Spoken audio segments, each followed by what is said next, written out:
जिंदगी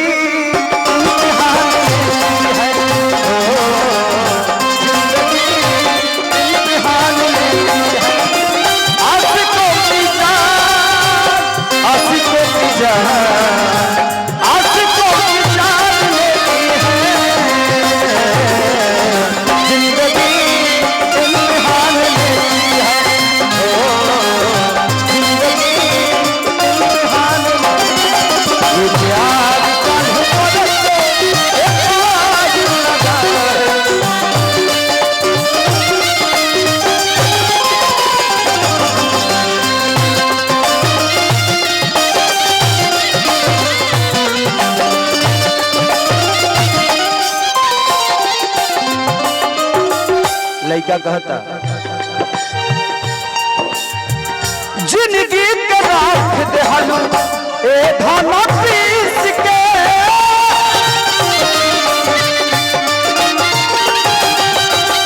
हमके थोड़ी हो गईलू रोशन आशीष के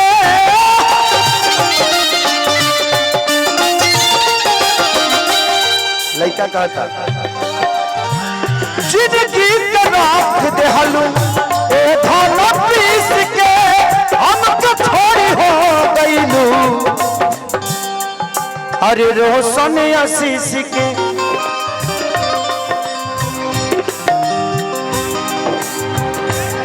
तोहरा खातिर दिल साफ रहे ए जान हमर मोयल चला ये प्यार कल परसो हे न रहे भुला गइल वैसे जैसा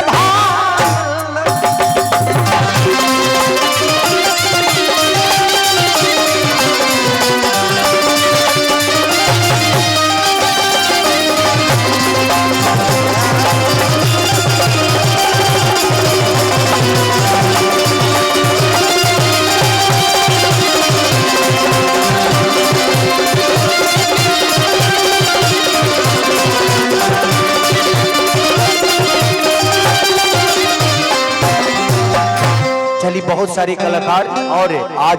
रोशन और हमारा भाई आशीष दोनों भाई इस जगह के बहुत बड़े स्टार हैं और आज ये भी भाई क्या नाम भी कुंदन बिहारी ये भी मगही से हैं और इन्होंने भी अपनी जलवा आप सबके बीच में भी खेरा है सबको गाना है ये भी एक मेरा भाई है सौरव सुगम अच्छा अच्छा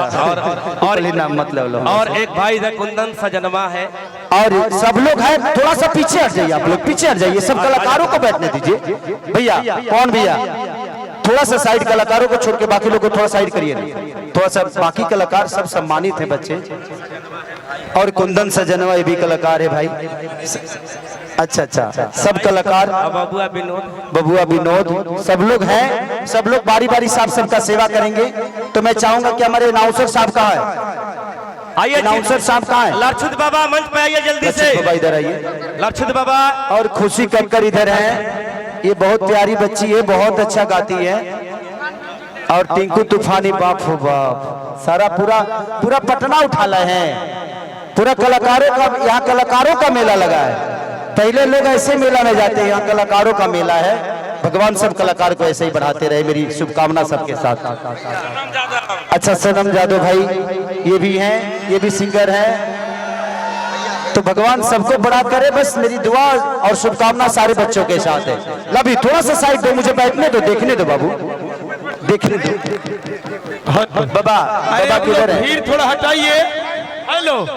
थोड़ा सा साइड दे दो बाबू बैठो खुशी बैठो आप बाबू बैठो थोड़ा सा